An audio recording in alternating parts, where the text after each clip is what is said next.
Welcome back to the opening of Parliament, the 7th administration. Now, there's been major changes when it comes to the structure of the National Assembly and, of course, with the Government of National Unity. We have seen an interchange of different presiding officers within the National Assembly House. So let me welcome the Deputy Speaker of the National Assembly, Ms. Annelie Lotriet. Ms. Lotriet, good afternoon. Thank you so much for joining us here on our makeshift studio at Hilaal TV. The weather looking pretty decent so far, but I want to ask, is that same feeling with regards to the weather transcended into your role so far as the National Assembly Speaker?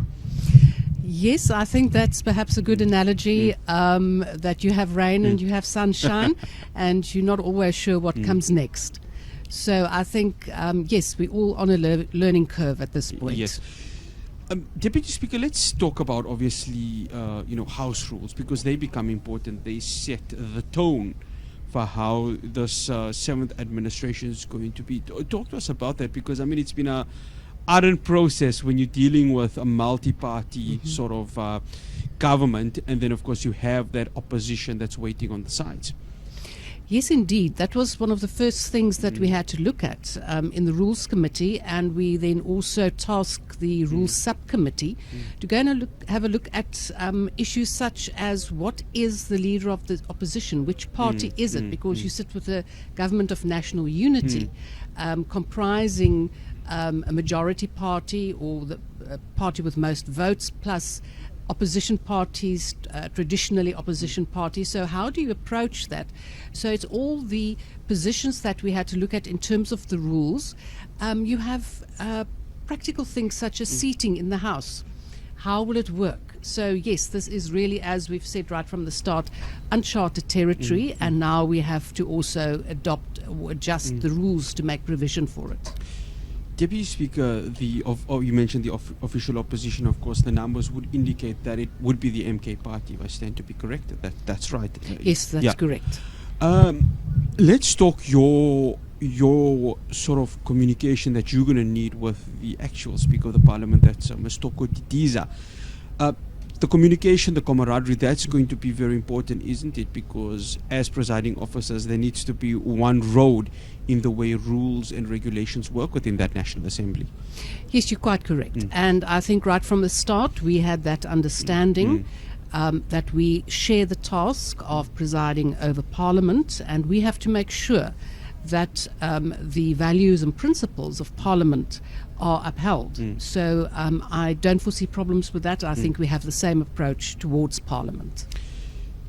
The House rules, because we've seen, of course, in previous administrations, I can see you smiling because you know what I'm talking about, have always been broken because we've had fracasses that are happening.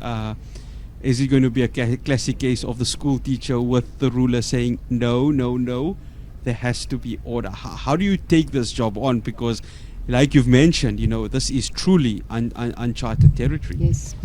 Yes, I am smiling because I have been present, I've been a member of Parliament for 15 years. Yes.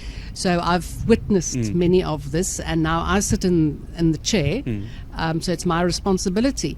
But I think it is a combination of, the different parties. And I think if we can inculcate a respect for Parliament and the respect for fellow members of Parliament, we'll go a long way. But it is difficult. I don't know if you've watched the mini plenaries this past week. Yes, I have. Things do get hectic, but it's also understandable that different parties have different views. They want to get their point across.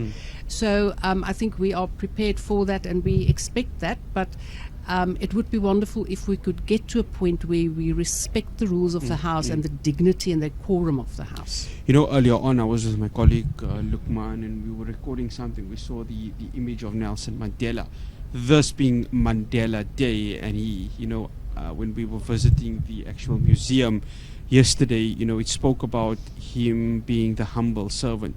We need that, don't we, in terms of leadership, servant leadership. It's been something that, for the last 10 to 15 years, South Africa has struggled to grapple with. It's not a total reflection of the country, but it's a reflection of maybe a few individuals. That's important, isn't it? Servant leadership, because presiding officers like yourself, civil servants that are across the country, and the leadership within this country, they are obligated, aren't they, to serve the citizens? Because at the end of the day, what's the point of being a leader?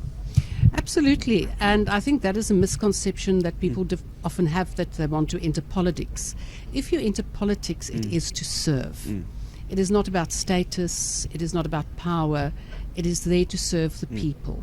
So I think the fact that we are having this opening address on Mandela Day is very appropriate, because we have to return to that whole culture of servant leadership. The government of national unity, when obviously it started, people had that fear, and I think naturally anything that's new would have that fear. How important is it that within the National Assembly, that the government of national unity has one road that has all of its policies pointing into the right direction? Because everything depends on that. Decisions that are made in the House will ultimately filter down through to metros, municipalities, and wards. How important is it that those decisions are made in the best interest of the country? I think what is important, what you said right at the end now, that it is in the interest of the people and the country. So there will be differences, obviously. The members of the executive come from different parties, and they obviously will work towards their own policies. But I think if the members of the executive of the GNU are on the same page in terms of the basic needs for this country, then I think we're on the way to success. Yeah. Deputy Speaker, thank you so much for joining us. All the best ahead of your position. Of course, you've started it, but throughout the entire 7th administration, and we hope that yourself, along with the rest of the executive, would be able to ensure that South Africans have full faith and trust in the current leadership. Thank you so much for joining us. Thank you. That's Annelie Lotriet, the Deputy Speaker of the National Assembly of South Africa, of course. Stay tuned to Hilaal TV as we bring you more from the opening of Parliament, the 7th administration.